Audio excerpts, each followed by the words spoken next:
Big Ten Plus 4 is a member of Odd Pods Media and ASAP All Sports All Plays Network.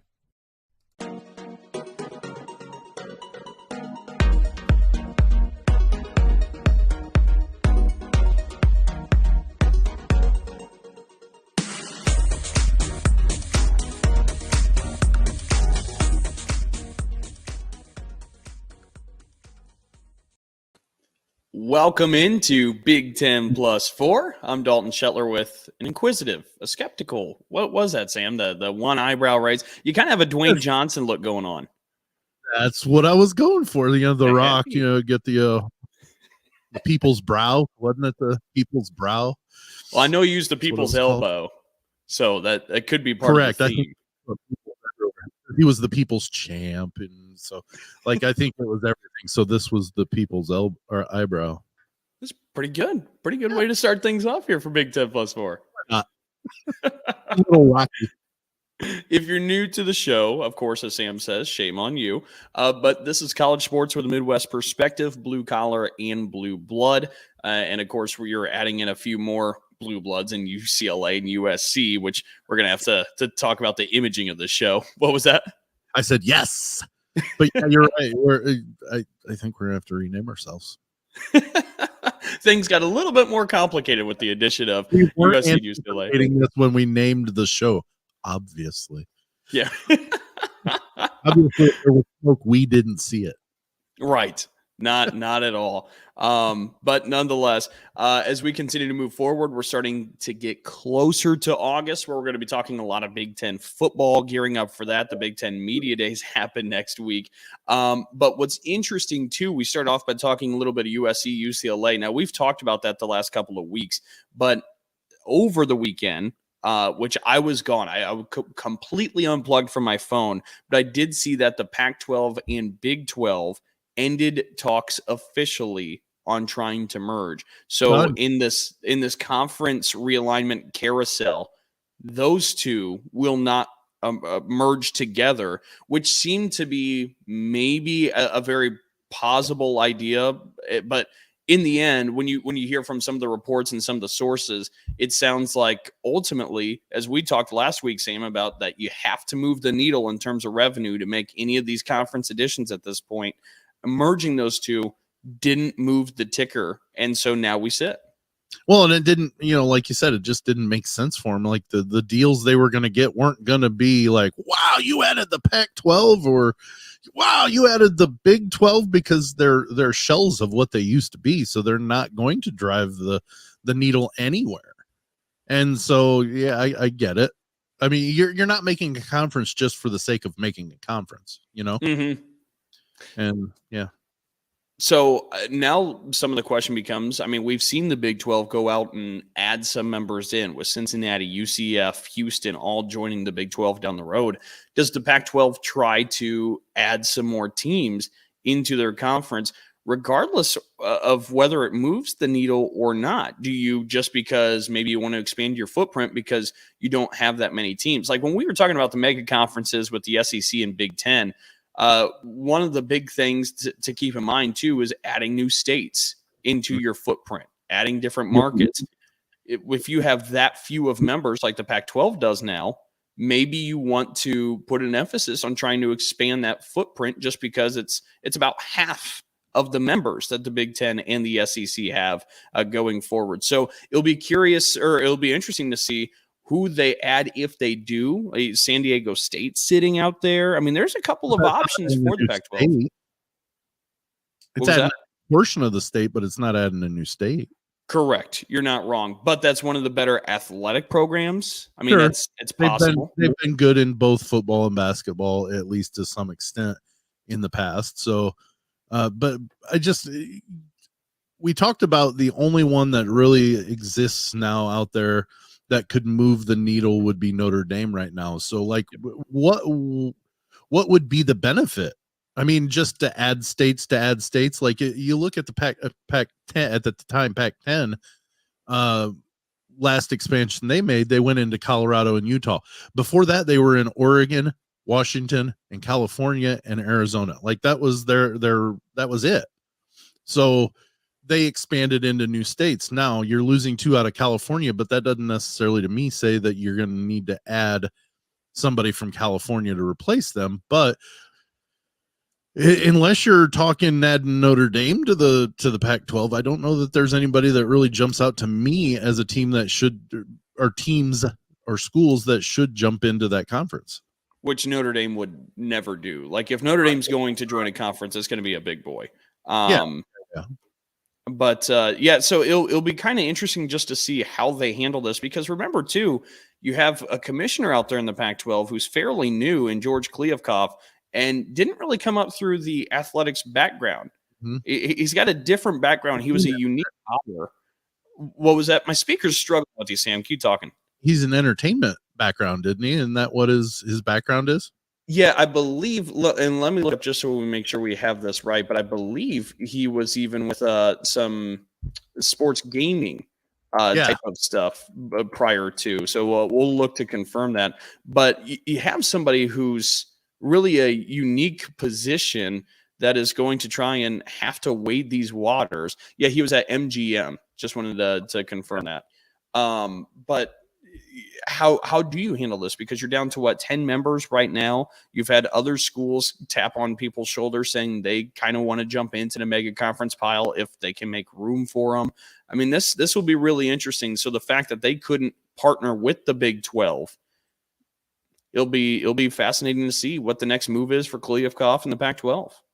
Yeah, that poor guy. He takes the job, June 1st or something, and then all of a sudden USC and UCLA are out the door. Yeah, I mean, I feel sorry for him, like in that aspect, because like he walked into a buzzsaw. I think he had been on the job for maybe a few months, maybe when Texas and Oklahoma last year said they were going to the SEC, and like the panic starts hitting it. Well, and you also had Phillips for the ACC, who just got that job with the ACC, and now he's walking into this. I'm messing up my my conference commissioners and stuff, but yeah, it's just I am glad I am not a commissioner of a conference right now, because I wouldn't want that job, just trying to figure out how are we going to stay afloat. And honestly, the Big Ten and SEC are doing the same thing, even though they're the big dogs. It's like, what is going to keep us floating the highest? Yep. No, you're not wrong. Never ending process. They can have that job. Yeah, it's uncertain times, and boy, that seems like a challenging position to be in. But hey, let's pick it up. Let's talk something a little bit more fun here, Sam, because you had texted me earlier in the week, and I thought this would be an interesting topic to go over. You sent me a couple of different things.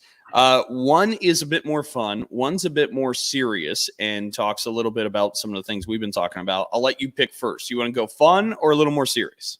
I want to go fun starting out, Dalton. I'm in a fun mood this morning. I don't know what it is, but that's just the way I am today. So fun topic, and this was from Alex Hickey and Saturday Tradition on Twitter. The top Big Ten alternate helmets. Came up with a list of not all, but the top 10, as he sees fit, the alternate helmets in the Big Ten Conference. So starting off at number 10, you have the Bicentennial Trident, the Indiana Hoosiers, the IU logo on the side. You all right with that one, Sam? I know you're not an IU guy. Well, here's the thing.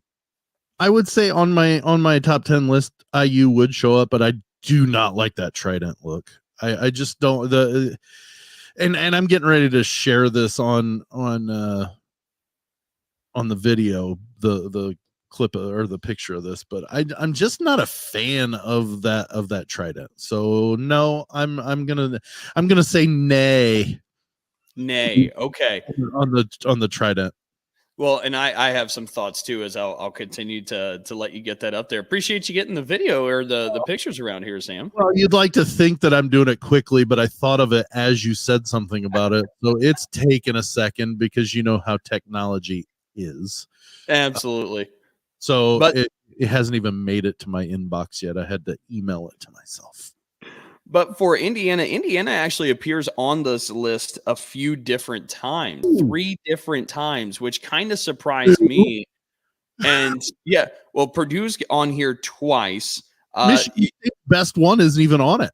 See, that's where I have a problem with this, and we'll talk about it when we get this image up here. But we have 10 helmets here. 2 are Purdue, 3 are Indiana. There's 5 of them. Minnesota's got 2. That's 7. Michigan State with 1. That makes it 8. Rutgers has 1 for 9, and Maryland has 1 to give you the 10 helmets. But we talked about number 10, that being the trident look for the Indiana Hoosiers. Number 9, it's the Maryland Terrapins and the script where it says Terps on the side. Now, honestly, I like this helmet a little bit more than the regular one because the Maryland flag, I like it, but sometimes it's used maybe a bit excessive or maybe one that looks like the Maryland state flag. That one. Yes. To me, that's too busy. That's what I think. It's too busy in the aspect of I can't get into it. You know what I mean? Yeah. So no, I'm not a big fan of that one. But I am a fan of well, if this will stink and open, come on. You gotta love technology until it screws you over. Yeah. Well, as you continue to work away at it, and we'll be able to kind of recap the ones we talked about. I'm almost there. Oh, I believe it. Sort of, I guess. I don't know. Jeez. And it's interesting too with Maryland. I almost like the old Terp logo a little bit, the retro back in the early 2000s, where you saw the Terrapin with the word Maryland underneath it. So yeah, I feel like that would be a nice one. Mm-hmm. Yeah, I like that one as well. Let's see if this. For some reason, it didn't download in the right format, so now I've got to figure it out. Dalton, gotta love this sort of podcasting, huh? Keep talking, and we'll figure it out. Jeez.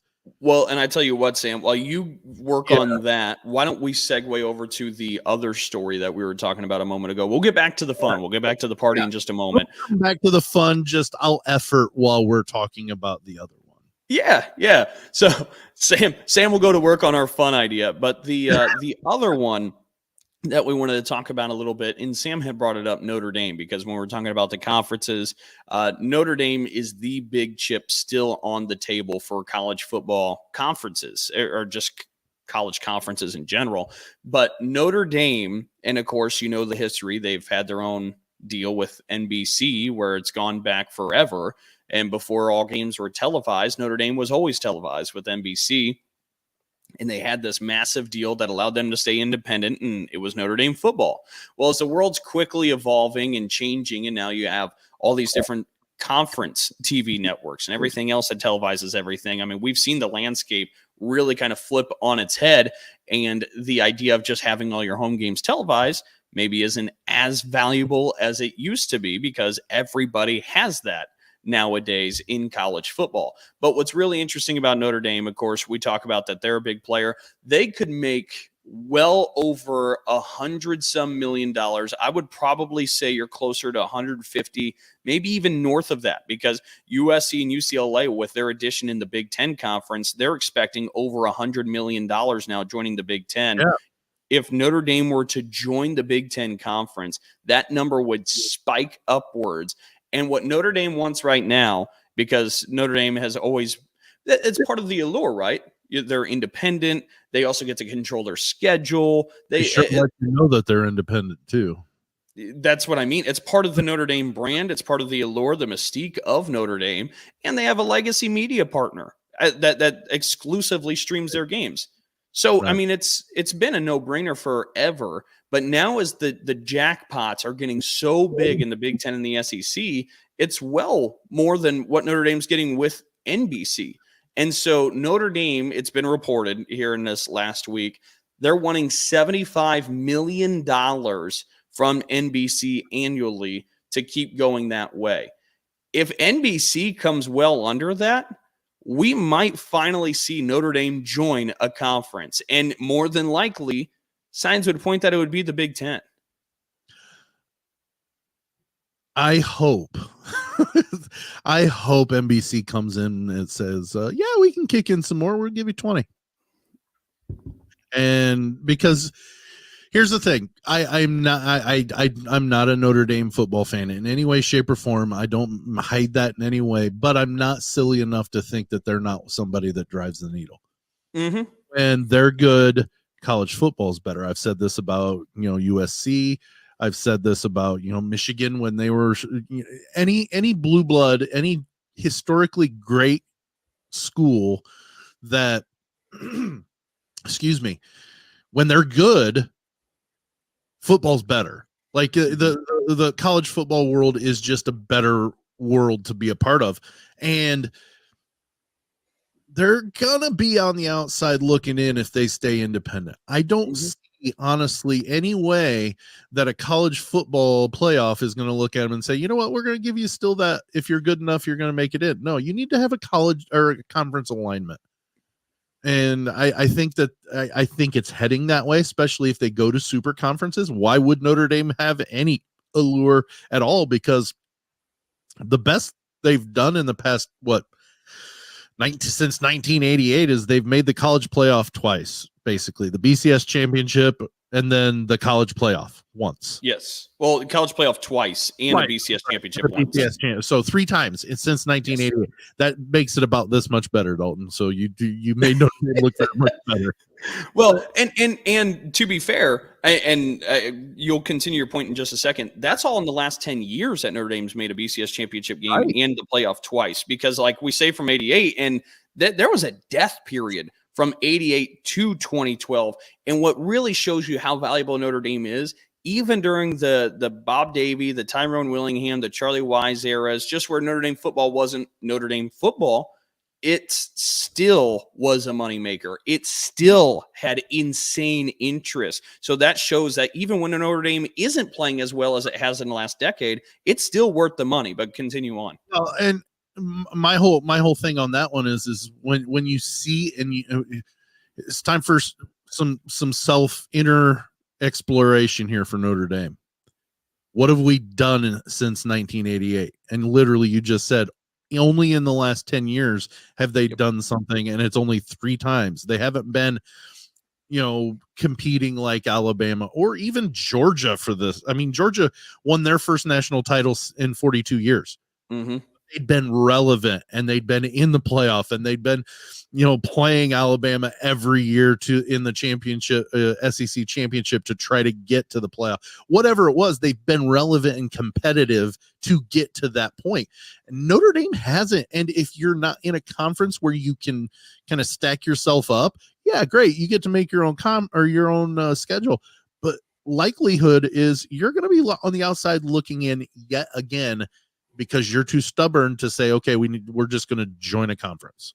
Well, and I always get curious too with these mega conferences, what do schedule requirements look like down the road? If you have all these different teams, how many games are they required to play in their conference? How much is left over for a team like Notre Dame if they were to stay independent? So there's a lot of factors here to keep in consideration. But before we continue to move on, did you have another point there?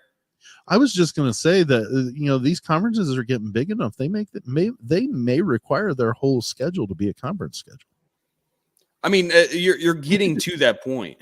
When they get to the point where these 2 conferences, or 3, I still posit 2, but there's thoughts that maybe 3 or 4, like one in every region of the or in the area, or whatever. When you get to the point where these conferences are so big and they're running themselves, no longer under the NCAA's guise, what's keeping them from saying you're going to play all your games inside your conference because there's 30 teams in each conference? You have years that you're going to go years without seeing some of those schools that are in your conference. So what's keeping those conferences, once they've broken off and run themselves autonomously, saying that you're going to play your entire schedule inside your conference? And then Notre Dame's screwed if they went into or remain independent. Mm-hmm. So it's a lot of things to keep in mind as we move forward with Notre Dame and in college football realignment. Also, speaking of Notre Dame football real quick, There is a Netflix series called Untold. I don't know if you saw this, Sam. Oh, I but haven't. coming, I think it's August, sometime mid-August. I don't want to give you the date because I'm not 100% sure. But there is a show, an episode, kind of a documentary-based episode on Manti Te'o and the whole incident with his girlfriend or thing. Those are those types, and that reminds me of that Netflix also has a thing called Bad Sport, where they go and dive deep into crimes that happened inside the world of sports. And I think the Arizona State point shaving scandals on that one, a really good episode. It's really good. And I'm going to mention something real quick because on my other podcast that I have Randy Lanier, who is the race car driver that smuggled marijuana into the United States. He's going to be on the show August 2nd. Wow. There's a tease. How about that? Yeah, I'm excited.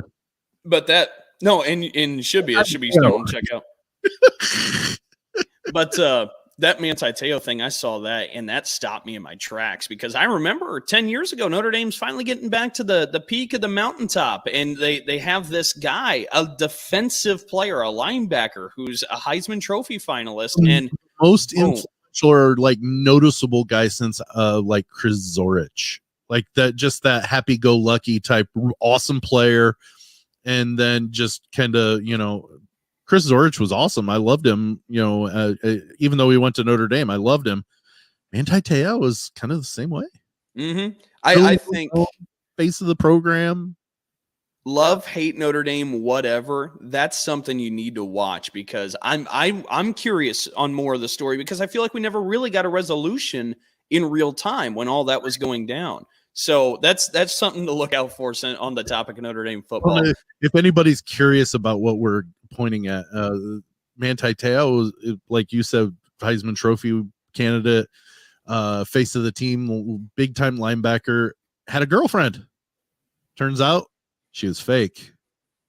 That's the gist of the whole story. Yep. There's plenty more into it, but it broke, and it like you said, Notre Dame was just kind of getting back into the spotlight, and then all of a sudden their best player's girlfriend is found to be fake.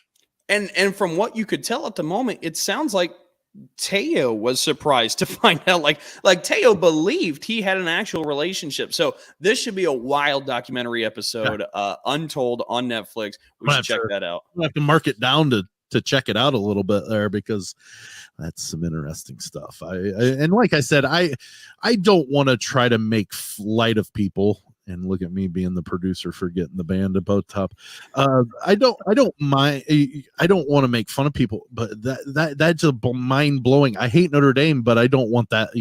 I liked Manti Te'o once he wasn't with Notre Dame anymore. But boy, it was that was an event. Yeah, it sure was. So that's something to check out. As we'll go ahead and step aside for the end of the first quarter. Come back with the second after this. Whistle was ready. Nice. Yeah, nice. I like that. I was moving to it while you were starting to talk about it a little bit.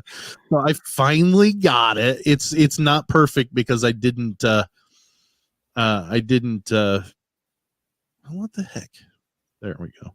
I didn't pre-download it, so now I'm kind of. I don't know what screen's which. Well, and to go a little behind the curtain with. All right. Some of our viewers and listeners, we're expecting to have a guest pop up here in just a moment. And when we do, we'll go to talk with him. But it's Ryan Kay with Men of Mackey in the basketball tournament, the Purdue alum team. So we'll talk with him when he joins. But as Sam has now propped up on your screen, this is from Saturday Tradition. This is the top 10 list, according to Alex Hickey. You start there in the bottom right corner. That's what we're talking about, the Trident logo. Too small, 100% is way. Anyways, there. Yeah, Trident look is down in the right corner. I'm not a fan of that one, Dalton. It's not my favorite either. And then you have the Maryland Script Terps that we were talking about there at number 9 down in the bottom row middle. Purdue's Railroad helmets coming in at number 8. Yeah, I have that one on. If you look right above my head right there on my shelf, I have that one. I love that helmet. I really do. Well, and I'll be curious about your thoughts on number 3 as we'll run through these real quick because I think we are ready for the second half in just a moment. Number 7, another Indiana helmet. The chrome candy stripes pops in. I'm not a huge fan of chrome. So this in the fact that it's IU makes it even worse for me. The candy stripes make me want to puke because of IU. But my point on this one is it would look better if that was white because that is IU's colors, cream and crimson. I agree. So and silver and candy apple red. Not the biggest chrome fan either. Number 6, Minnesota doesn't really do it for me either. Nope. Number 5, the state of New Jersey. That's solid. That's solid for Rutgers. Pretty cool. And you know what? I can handle the chrome logo. Yeah. It's not too much. Helmet that just blings. So anyways. Number 4, Indiana's last helmet on this list, the 1995 throwbacks. I like this one. I love this one. I do. I had actually contemplated, and this sounds horrible for me to say, I contemplated buying this helmet so I could match it up with the Purdue one for the bucket game, just to have on my shelf for the bucket game, because this is what I grew up seeing. This is the IU helmet I grew up seeing. No, totally understand. Number 3, Purdue Pete. Curious what you think here, because Purdue Pete's going to be worn this year by Purdue. Okay, that's what I was going to say. I've never seen this helmet, so it's obviously one that's going to be worn this year. I love Purdue Pete. I love the retro Purdue Pete look. I love that he's holding the football. Like I like this one much better than the one I have on my shelf, if that tells you anything. Well, and speaking of retro logos, Michigan State comes in at number 2, the Script State, which is just magnificent, sits there. But Gruff Sparty didn't make the top 10 list. I'm sorry, but Gruff Sparty should have been number 1 or 2 on this list. And Script State, while it's a cool looking logo, I don't think needed to be on it. Really? I think it's a top 10. I would have had Gruff Sparty. And I like the Block S when they do the George Perlis throwbacks and the Block S on the side. Better than I like the Script State. Really? Okay, good enough. Yes, you got to remember, I'm kind of nostalgic in that aspect. The 1S on the one side of the helmet, and that's it. Michigan State helmets are the ones I grew up starting to recognize. That was Michigan State. They had the Steeler style helmet where they only had one logo on the side of the helmet. Right. The running Goldie Gopher comes in at number 1. And I think that's a pretty solid retro logo as well. I would totally love this and hands down say this is number 1 if you could take the chrome away from the maroon part and make that a matte maroon. I think I would absolutely agree that is without a doubt number 1. So that's the top 10 list according to Alex Hickey from Saturday Tradition, and overall pretty solid list, pretty solid work. Yeah, well, you know what,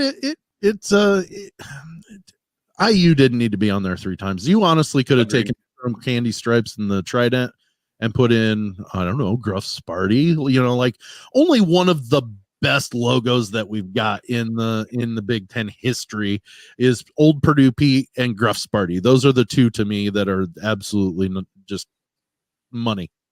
I agree. All right. Well, that's going to be a quick second quarter because we need to get to the second half. We have to talk the basketball tournament coming up on the other side of things. The $1 million take-all tournament. What were you going to say, Sam? No, nothing. I'm just watching, listening. Well, good enough. We'll tip it off here in just a moment after this. You are listening to Big Ten Plus 4, hosted on Anchor and StreamYard. I'm Richie, a.k.a. Midnight Agent Raw. I'm Devin, a.k.a. Special Delivery Dev. We're the Super Media Bros podcast. And each week, we give a comedically informative take on movies, music, television, pro wrestling, and much more. Check us out at supermediabrospodcast.com, Apple Podcasts, Spotify, or anywhere else that you can listen to podcasts. Shades on. We're off.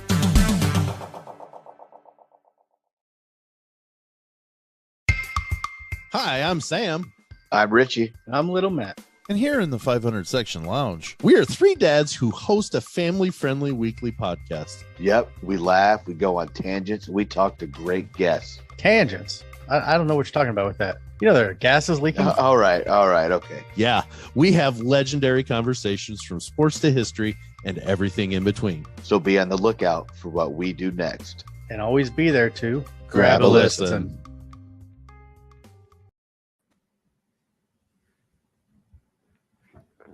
I don't know if it whistled or I hit the button second week in a row.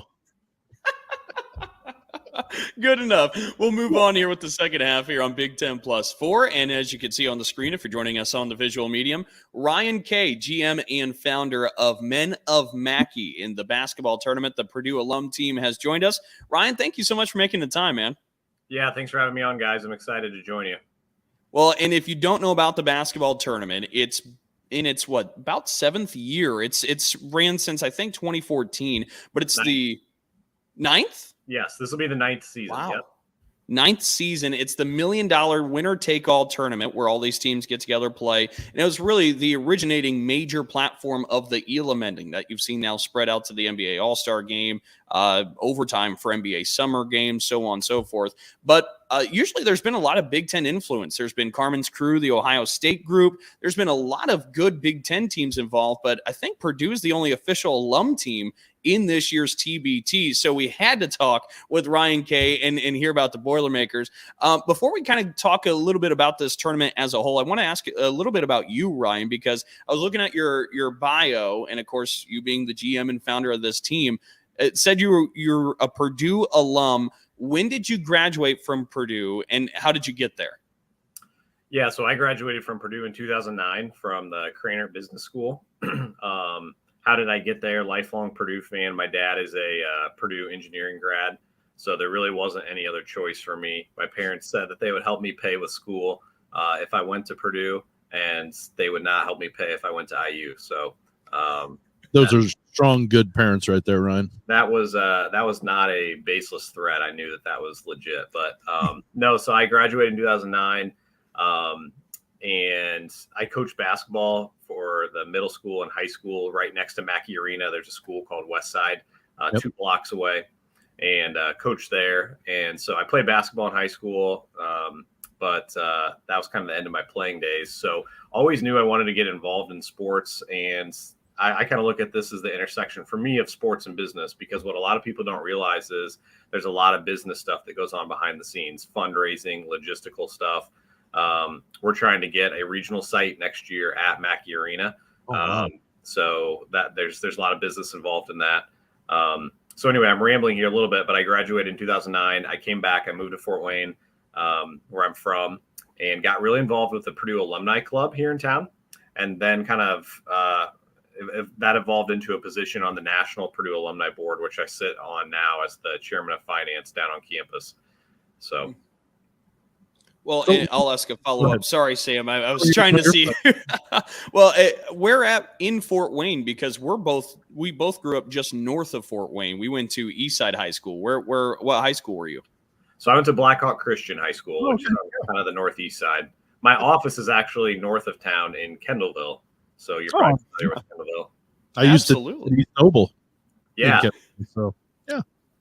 Small world. Sam. So I was going to ask what led you, the basketball tournament comes to fruition and starts. What was your decision, and how did you go about getting the Men of Mackey, established, and then getting the group of players that you've got to play for the team? Yeah, that's one of the really cool things about TBT is anyone can start a team. So basically the way TBT works is you put together your 10 best guys on the first roster lock date of June, which is June 15th this year. And then they do the seeding and the picks for who's in based off of those 10 guys. You can add people after the fact, but really you want to try to get your team as locked in as much as you can by June 15th, because that's going to really affect your seeding. And for some of the fringe teams, that will affect whether they get in or not. You may not know this, but the team we play in the first round, Mid-America Unity, they were the final team that got in. So they were a fan selection team. Basically what they do is TBT, in order to keep the engagement going with the fans, they select about 150 fans to select the final team. It doesn't mean they're the worst team from a seeding perspective, but they're the last team in. But back to your question, how did I get involved? So I have one of my high school teammates and really good friends. His name's Matt Mitchell. He has had a team in every year. So I followed TBT for 9 years. At the time when I started the team, we really got things rolling in 2019. They were kind of 6 years in. But Matt has a really good team now. It started out as him and some of his college teammates, and it's morphed into an all-star team. So they were a 1 seed last year. They're a 2 seed this year. Bunch of former NBA guys, G League guys, really, really good team. And he's a really, really good GM. But he was back in town and he said, hey, I want to meet you for lunch. And unbeknownst to me, the TBT guys were really trying to get some more Big Ten teams to come into TBT. And so Matt told me about it. And I said, look, I don't know any of the players. Like, this is going to be a huge uphill climb for me to try to, unite these guys together and form this team. And he said, look, I think you're the guy. You've got the Purdue connections. You kind of have the lay of the land from the Purdue alumni side of things. And he said, all you need is one player to help you that's interested, and they'll help you recruit. So I left that lunch, and before I left the parking lot, he had already connected me with the head guys at TBT. And within an hour, I had a call, and the team kind of formed pretty quickly then. I was back on campus for an alumni fundraising dinner, and I ran into 2 former Purdue players who were graduate assistants, Grady Eifert and PJ Thompson. Yeah. And just kind of talked to them about it. And they basically said, look, if you're willing to handle the logistical side, we'll help you recruit players. And the rest is kind of history. That's awesome, because I coached baseball for a while in Northeast Indiana, and so I'm kind of familiar with Dwanger, which is where the Eiferts came from. So like I know they have a good reach. So Grady's a good guy to be one that would reach out, and he's got the connection from being at Purdue. So that's awesome. That's an awesome way to come about. The fact that they wanted you too, like they wanted more Big Ten coverage in the tournament, shows that the Big Ten's doing something right, Dalton. Yeah, absolutely. Well, they're really trying to get more and more alumni teams, but I don't know if this is going to be one of your questions, but I think we are the only Purdue alumni team, the only Big Ten alumni team. And in fact, there used to be a Big Ten All-Star team in TBT that was called Big X, that was run by Andrew Dockich. Yep. So there's really less momentum, I guess you could say, for the Big Ten teams. And I think we've seen that on our team. We only have 4 Purdue guys as players this year, and we have 2 as coaches. It's just been a little bit of a struggle this year. And I think I was naive when I started the team. I remember writing down a list of like 15 guys that were still playing. And I thought, man, if I could just get like 10 of these guys, we're going to go out and win the whole thing. I think the first year I had 2 that actually committed. So that's one thing that I was really naive about coming into this, just how difficult it is to get these guys to play. And rightly so. I mean, a lot of them are going through the grind of international basketball, playing overseas. And, they're trying to squeeze a whole year's worth of stuff into like a 2 or 3 month off season. So I totally get it from their perspective. But yeah, that's been one thing that's been much more difficult than I anticipated. Well, and it's interesting too, because you mentioned that you're a lifelong Purdue basketball fan. Do you have moments where you're reaching out to these guys? Now, age-wise, maybe it's a little different because you said you graduated in 2009. I feel like maybe if you're going after players that graduated before you, that you're kind of doing those looking up, kind of pinch yourself. You're dealing with some of these guys, but like Robbie Hummel's on the roster. What's that like when you're like, hey, I'm a big Purdue fan and I'm getting Robbie Hummel to play for me?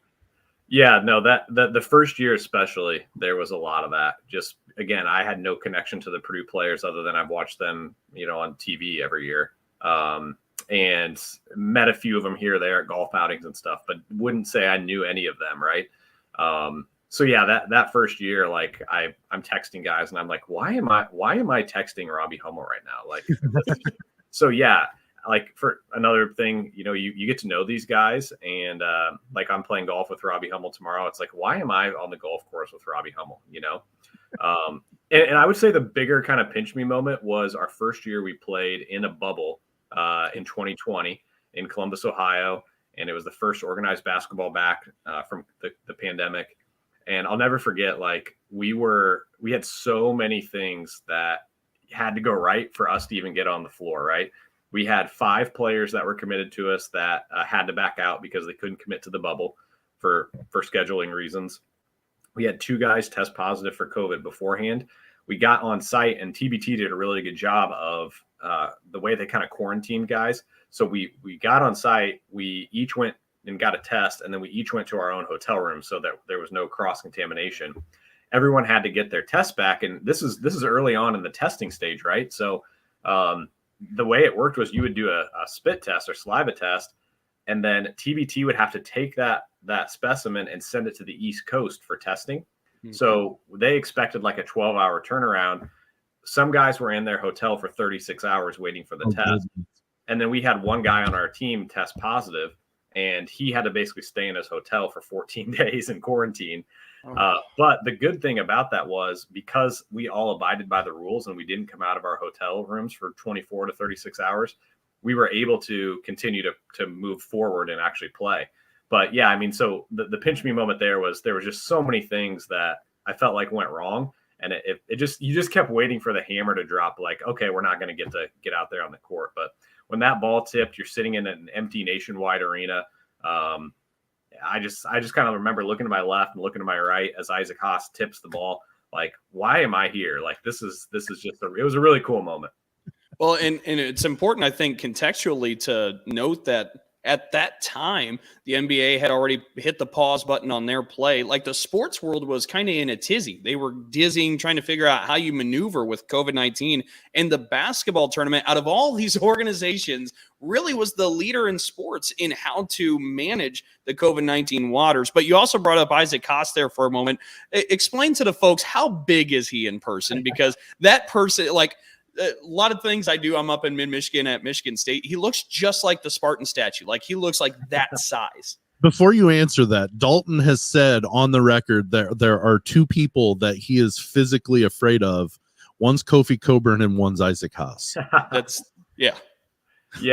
No, it's one of those things where, like, you know how big he is, but then you like, I remember picking him up from the airport the first time, and like, he's walking out of the terminal, and I'm staying in my car. I opened the trunk of my Durango, and you see him walking toward you, and it's just like, wow. He sits in your car, and it's just like it's another life. I mean, the things he has to kind of manage around for being that tall. But no, he's huge. I remember last year, him and I got to Columbus the night before the rest of our team. He had to have a flight from wherever he was flying in from. In order to get him there for our first practice, he had to come in a day early. So him and I went to dinner downtown Columbus, and we were walking around getting ready to go into our hotel or our restaurant, and just the number of people that like are looking, like, who is that guy? He's just so big, but he's a really good guy. He's been a really good player for us. We're going to miss him this year.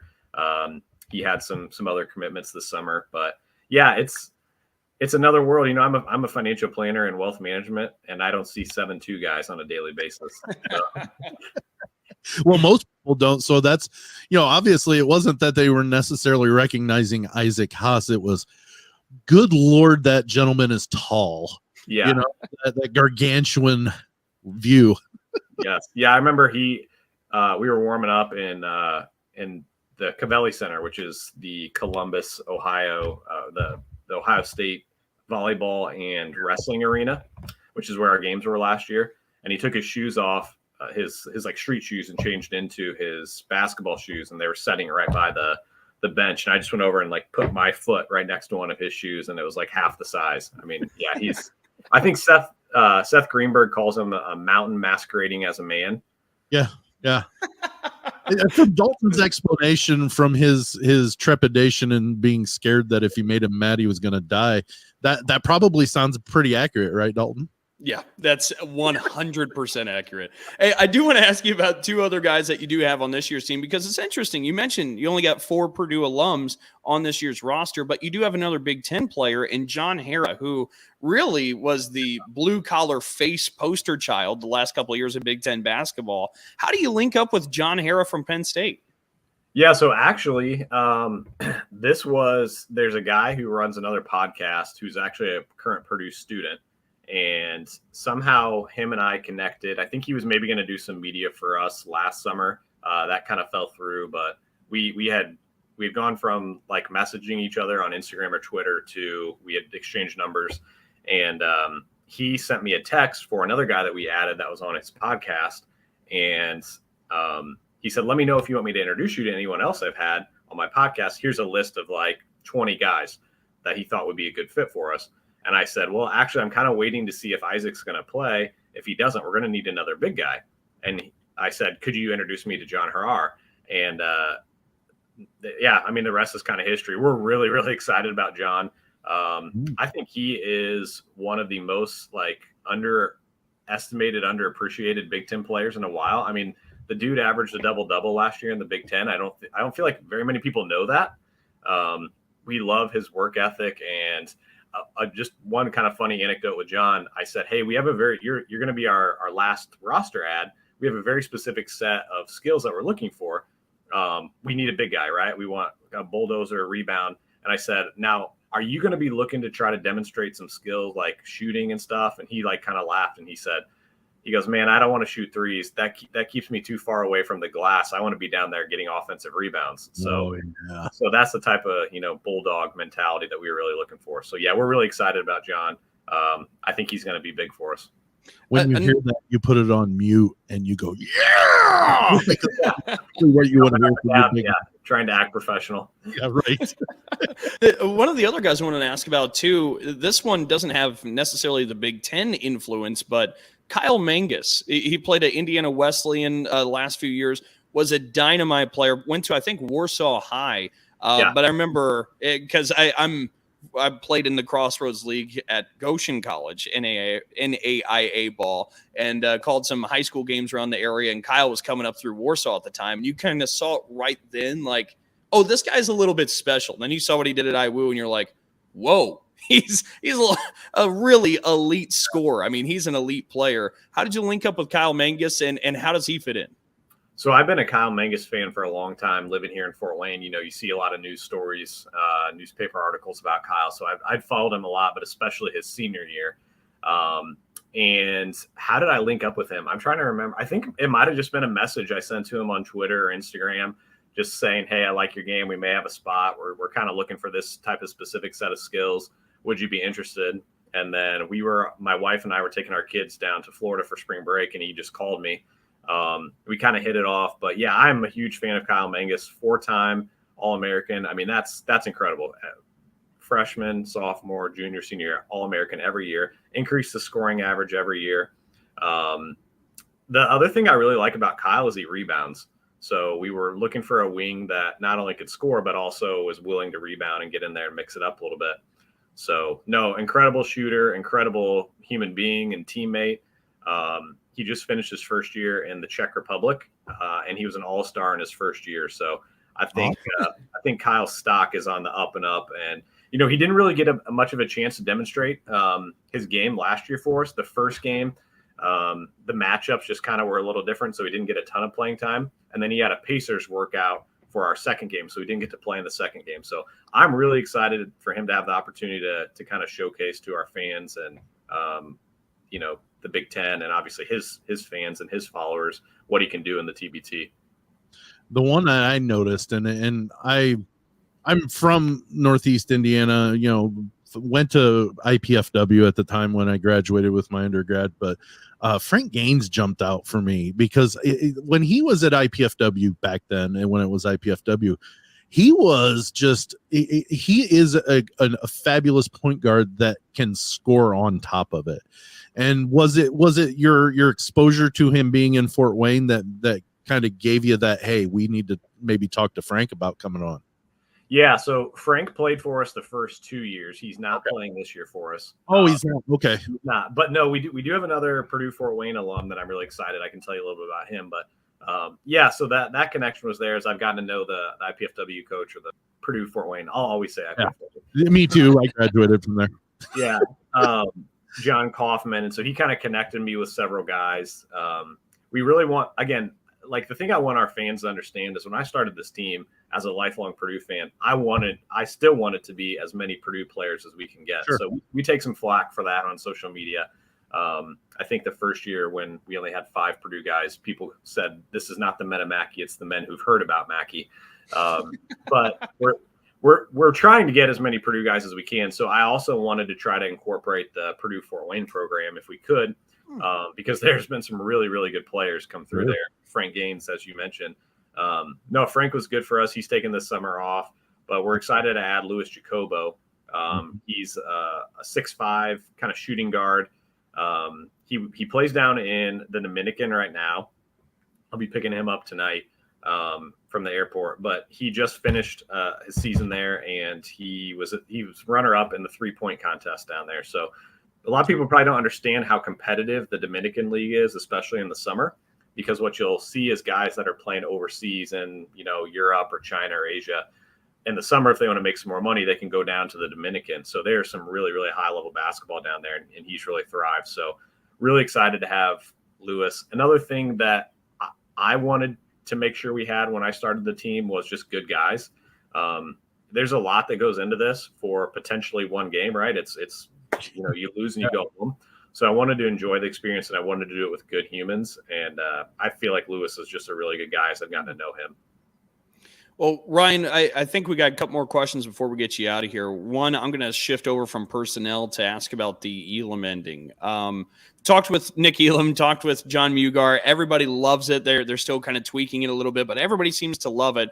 From your perspective as a GM and from what you've heard from some of the previous Men of Mackey players, and maybe I should explain for some of the viewers and listeners that aren't aware of what the Elam ending is. It's this concept to get rid of the fouling at the end of basketball games. So to prevent from just the foul, go to the free throw line, foul, and go to the free throw line to stop the clock to see if you can get back into it. You get to a certain point in the game. It's usually with 4 minutes left on the clock. You stop the clock. You set a target score. I think 8 is what it's going to be this year. So whatever the leading score is, that number, you plus 8 onto it, and the first team to hit that number will win the game. That's the new concept to get rid of some of that chaos, or not even chaos, really, just the maybe monotonous, a little bit boring foul shooting at the end of basketball games. So from your perspective and the players that have been a part of this, how do they feel about this concept?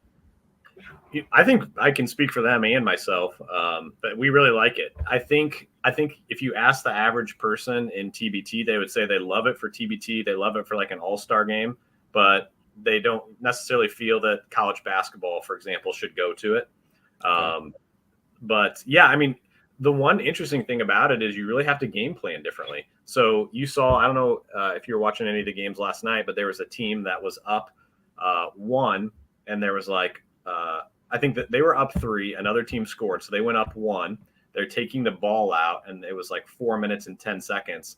So what they did was they dribbled over the half court line, and when it got to 4 minutes, they called a timeout. So there's extra strategy that goes into this that you're not used to, right? So the strategy there is if they would have gone down and shot and missed because there wasn't a dead ball, the other team could have gone down, scored, and the other team could have been up 1 going into the Elam ending. So yeah, anyway, there's some new wrinkles and some strategy. It really benefited us. I will tell you, our very first game ever in TBT, we were playing Team Heartfire, and they had Isaiah Austin and some Baylor guys on the team. We were down by 7 going into the Elam ending. So we had to go on essentially a 15-point. We had to score 15 points before they scored 8, and we came back and won. So that was really thrilling, really exciting. But no, I really love the Elam ending. It's unique, and I hope they continue to do it. I'm sure they will. Yeah, it's a new concept, and that's probably why there's such big blowback from some people. I absolutely hate the extra 15 minutes a game goes because they're fouling at one end, they're taking their time and walking down to the other end. Then they take 20 seconds to shoot the free throw. Then they have to shake hands and step away from the line. You get what I'm saying? I love a quick ending. Plus, the worst strategy or stall to get it to in effect is calling a timeout. So one timeout puts it in effect. Okay, we're done. We're good. I would just say one other thing that we found having 4 games under our belt is when you get in that Elam ending, the whole premise of it was not just to eliminate the fouling, but to make it more exciting. And they like to say every game ends on a made basket, right? Yep. They do not want the game to end on a free throw, although it could. So what that means for us and what we've kind of found in our first 4 games is it gets really physical once that Elam ending starts because you don't want to see it end on a free throw, right? So a lot of times we've kind of felt the refs are going to let you play. Swallow this a little bit. Yeah, so you that's another wrinkle, right? Like if you're going to throw it down low, you pretty much have to expect that you're going to get mauled, right? And you may or may not get a foul call. I will say I think the refs do a really good job. There was a game yesterday that ended on a free throw that was an obvious foul, so not throwing the refs under the bus by any means, but it definitely gets even more physical in the Elam ending. That's when you wish you had somebody like Isaac Haas. Yeah. No kidding. Real quick, and we'll get you out, Ryan, but you talked briefly about this. You touched on it a little bit, but the fan engagement. You're going to be playing at Dayton in the Dayton Regional coming up this Sunday. You talked a little bit about what it's like on social media, but as the GM founder, what has the in-arena experience been like with the fans? What will that be like this weekend? And if you go back to social media, besides some of the jokes that you've talked about, what's this been like overall? It seems like there's a lot of support behind you. Oh, there's tons of support. Yeah. So our first year we were in the bubble, so there was no fans. So last year was our first experience, and it was raucous. I mean, it was especially the Carmen's Crew game. I mean, it was like a mini Big Ten environment, right? You're playing Ohio State alums in Ohio State's hometown. So yeah, I think they had probably 75% of the gym sold out with Carmen's Crew fans. So it was an unbelievable environment. We're expecting that again. We expect a good showing. A lot of the players are bringing family and friends over, which is another unique thing. A lot of guys that are playing overseas, their family and friends don't get to watch them play in person. So this is another great opportunity to have them, in the house. But no, I mean, social media has been great. People seem to go crazy. I'll never forget last year, the night before we announced Robbie Hummel was going to play. We hadn't really given any clues on that at all, but we put a teaser out that just said, huge announcement tomorrow, Boilermaker legend. And our coach, Ryan Smith, who was a Purdue player and teammate of Robbie's, he's like, man, I feel like this is Christmas Eve when I was a kid right now. So we've had a lot of fun on social media, and our fans have really embraced us. We've got an awesome social media guy who helps us out, which has been key too. His name's Mike Hess. So that's from my perspective as a GM, it's been awesome to have Mike on board, because there are so many things that go into this from the logistical side, recruiting side. It's nice to have been able to delegate the social media to him, and he does a fantastic job. Oh, very good. Well, of course, we're talking with Ryan Kay, the GM and founder of Men of Mackey, the Purdue alum team competing in the basketball tournament, tipping off this Sunday against Mid-American Unity. That's at 7 o'clock. From Dayton. And of course, all the games are on the ESPN network. Ryan, before we let you go, anything you want to add that we missed? You talked about there's a couple of things that you really wanted to make sure that fans knew. Is there anything else we haven't hit? The other thing, I don't know if we talked about too much. I think I may have mentioned it kind of in another answer to a question, was we're playing for the Tyler Trent Cancer Research Endowment. So I don't know if you remember Tyler Trent. He was a former Purdue student that passed away of osteosarcoma. He won the Disney Sports Person of the Year, I believe, before he passed away. So we're excited. This is 3 years in a row. We've had great support from his parents. They're all about TBT. They love our team. And so, yeah, one cool thing about our team, which I think we're the only team that at least can say this right now. I don't know how it would play out, but I asked all of our guys when they commit to playing for us that if we were to win, they would give a portion of their winnings to the Tyler Trent Cancer Research Endowment. So we've got 100% buy-in from our players. I don't make them commit to a set amount. I just want everybody to say, hey, if we win, we're doing this for a bigger cause, and everybody's been on board. So we're excited to keep Tyler's memory and spirit alive, and hopefully win some money that we can put towards cancer research in his name. That's fantastic. That is awesome. That is really great. Well, Ryan, we appreciate it so much. Best of luck. You're carrying the Big Ten flag, so you got to do us all proud here this weekend. But thank you so much for spending some time with us. Yeah, thanks for having me on, guys. Thanks, Ryan. All right, bye-bye. All right, again, Ryan Kay, GM and founder of the Men of Mackey for the basketball tournament. It's great you spent so much time with us. Really enlightening conversation on how the roster gets built, how all this kind of comes together, and really just about the Elam ending and this entire basketball tournament experience, because this truly is, when you get to this point in the calendar, really one of the main events in sports. For sure. And granted, a lot of people don't recognize what TBT means, or what basketball tournament. Well, the basketball tournament. Well, which one? But it's because it's so new. there's more people that don't that I run into that have heard of it now that don't. They at least know about it. So it's getting bigger. And this is the perfect time for it. It's right before NFL camps open. It's just right before college football camps open. So, I mean, it's during the media days, so like there's really the media days is pretty much the only thing unless you have like two teams from LA moving to your conference in a couple of years. Like that's, right. We lucked out with stuff to talk about for 2 or 3 weeks because of that move. So the basketball tournament's just sitting there as it. So I'm excited to watch the Men of Mackey. I don't care if there's only 4 of them on the roster that went to Purdue. I don't care. I'm with you.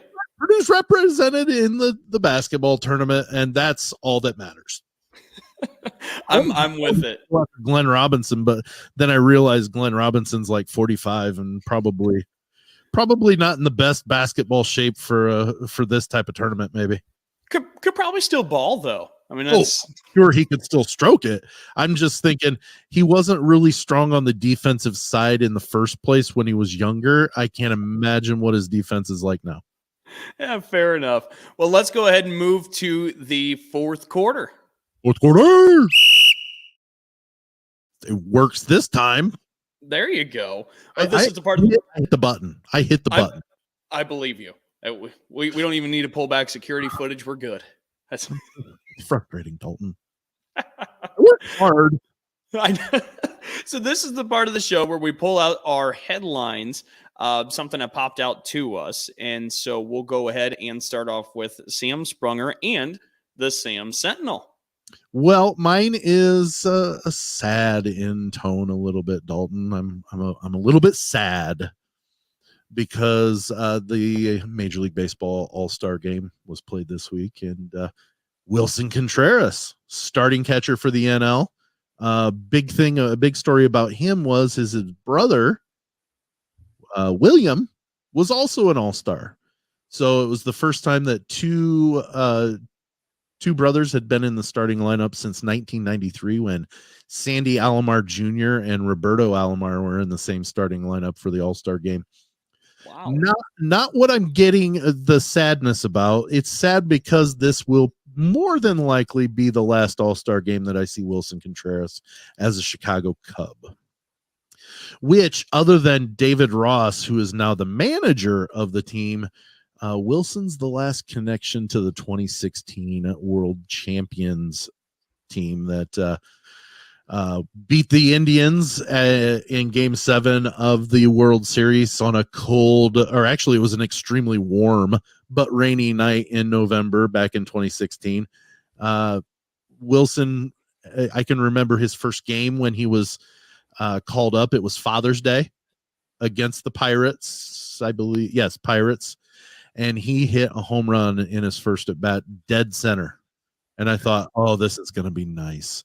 And to know that his style, a lot of people, and I wouldn't necessarily argue too hard if they didn't agree with me, but like if you look at like a Yadi Molina type arm and kind of just that running the ship from behind the plate, that's what Wilson Contreras kind of represented. Like he was 1A in my book when it came to when Yadi was at the top of his game and Wilson was still coming up.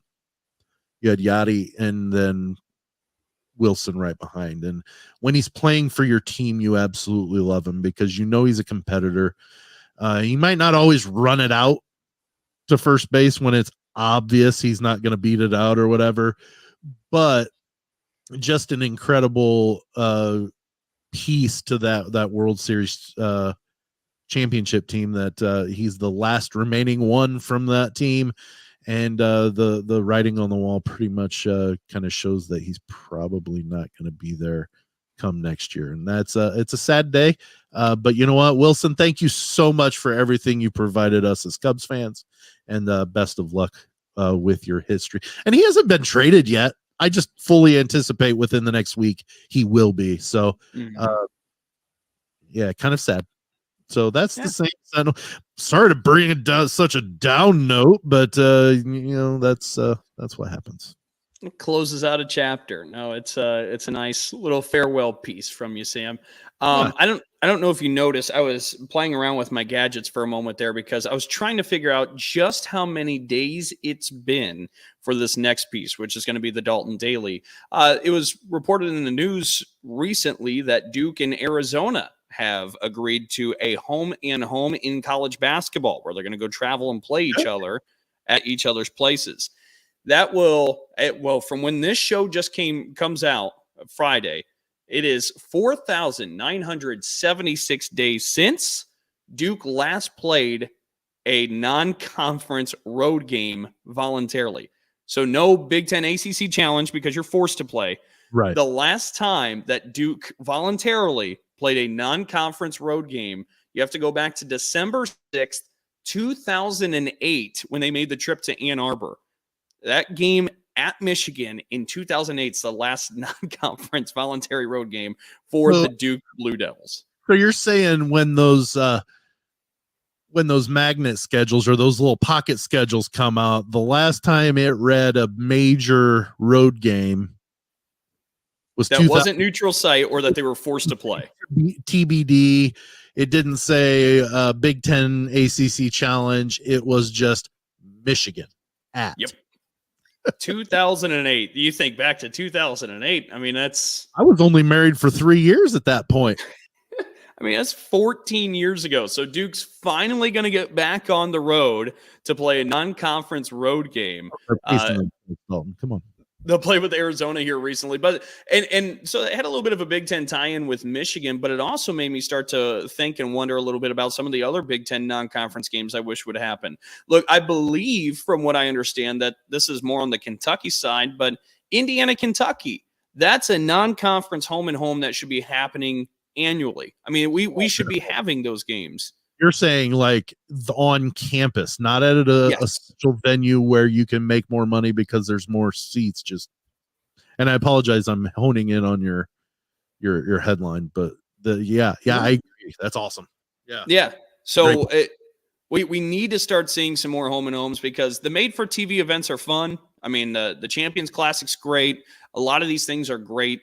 And Michigan State's a part of a lot of the made for TV events. But I think even Michigan State would tell you a little bit that they wish there could be more homes and homes. There'd be more things to give the fans locally that come out to see some of the other non-conference games. Give them a big non-conference game, something different, something new in your home venue. I think it's great for the sport of college basketball. I'm glad Duke's finally wading back into that waters after 14 years as they're going to schedule Arizona. But if we can get more and more of these, and that's Big Ten included, I think that's just better for college basketball in general. So that is the Dalton Daily.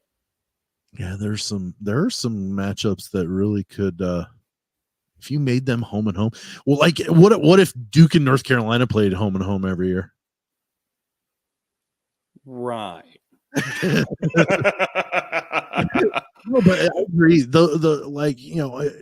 Even if it like North Carolina and Kentucky, if they did a home and home, Duke and Kentucky, like, come on, let's be real. Even when I don't even know if you were alive at the point of Christian Laettner hitting that shot against Kentucky. Wasn't. But you know about it. Yep. You know what I mean? That's one of college basketball's like most iconic moments.